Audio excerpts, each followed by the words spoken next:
Va-t-on choisir une régie ou une délégation de service public? Donc, une privatisation. Qu'est-ce qui va guider notre choix? Avez-vous réfléchi, vous, chers collègues, aux critères qui doivent guider notre réflexion? Qu'est-ce qui fait consensus parmi nous? Le prix de l'eau? Le juste prix? La qualité de l'eau? L'égalité à l'accès? Je pense que sur ces points-là, nous sommes tous d'accord. Si nous avons une fibre sociale, la tarification sociale. Si nous avons une fibre pour préserver nos ressources, la tarification progressive. Si nous avons une fibre économique, contribuer aux emplois induits, si possible locaux. Si nous avons une fibre philosophique, nous devons répondre à une question. Est-ce que l'eau est une marchandise? Je dis, moi, qu'il s'agit d'un commun, donc une ressource rare, et nous devons extraire cette ressource rare des empreintes, de l'emprise des dividendes des sociétés. Je l'assume, nous l'assumons.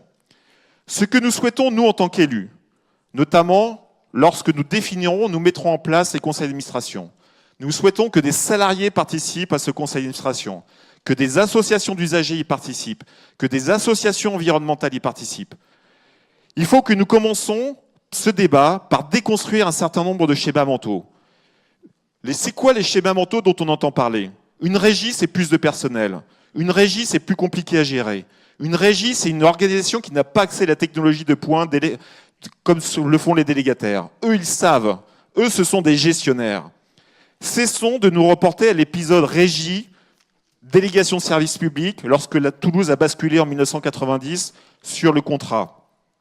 C'est un discours récurrent, cher à un élu de la majorité, assez impliqué, qui se reconnaîtra. Penchons-nous plutôt sur les raisons du retour en régie de Paris, de Nice, de Grenoble. Pourquoi cette tendance? Simplement, figurez-vous qu'ils ont fait leurs calculs. Une DSP, ce sont des dividendes reversés à un groupe industriel. Une DSP, ce sont des frais supplémentaires au sein de l'autorité organisatrice pour contrôler le délégataire. Une DSP, c'est s'engager dans un contrat de 12 ans et perdre en flexibilité pour gérer la ressource, la tarification. C'est surtout une chaîne de valeur qui n'est pas maîtrisée. Du délégataire au rang 1 à ses sous-traitants de rang 2, qui sont souvent des sous-traitants du même groupe. Une délégation de service public, c'est écarter les citoyens, les usagers, les associations d'environnement du conseil d'administration. Notons la dynamique du débat qui se met en place, comme l'a fait Marc Perret à l'Union, dans les quartiers. Les délibérations en faveur de la régie des communes de Tournefeuille, de l'Union, de Colomiers, de Brax. J'invite les autres à s'inscrire dans cette dynamique. Le contexte pour nous, c'est quoi? C'est un futur budget de 1,2 milliard d'euros sur 12 ans.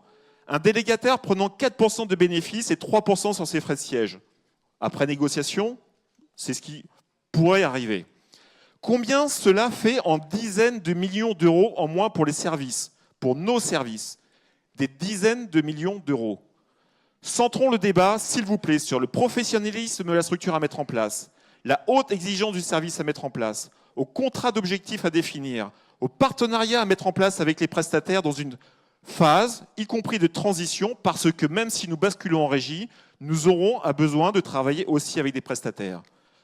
Enfin, le mot de conclusion.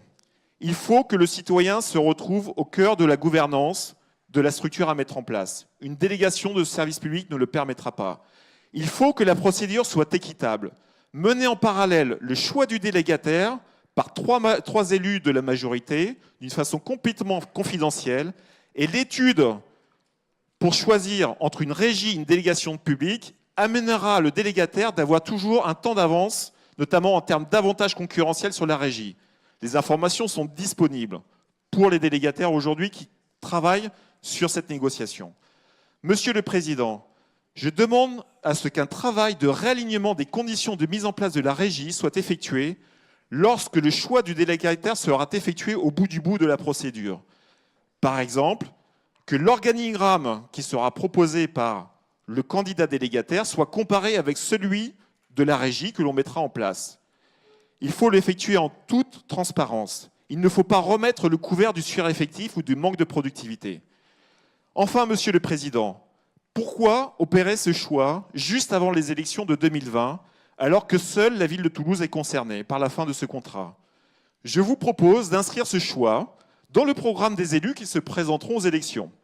Alors, comme je doute de votre soutien sur cette question, au minimum, organisons un vote des citoyens et démontrons ainsi notre ouverture à une démocratie innovante. Merci.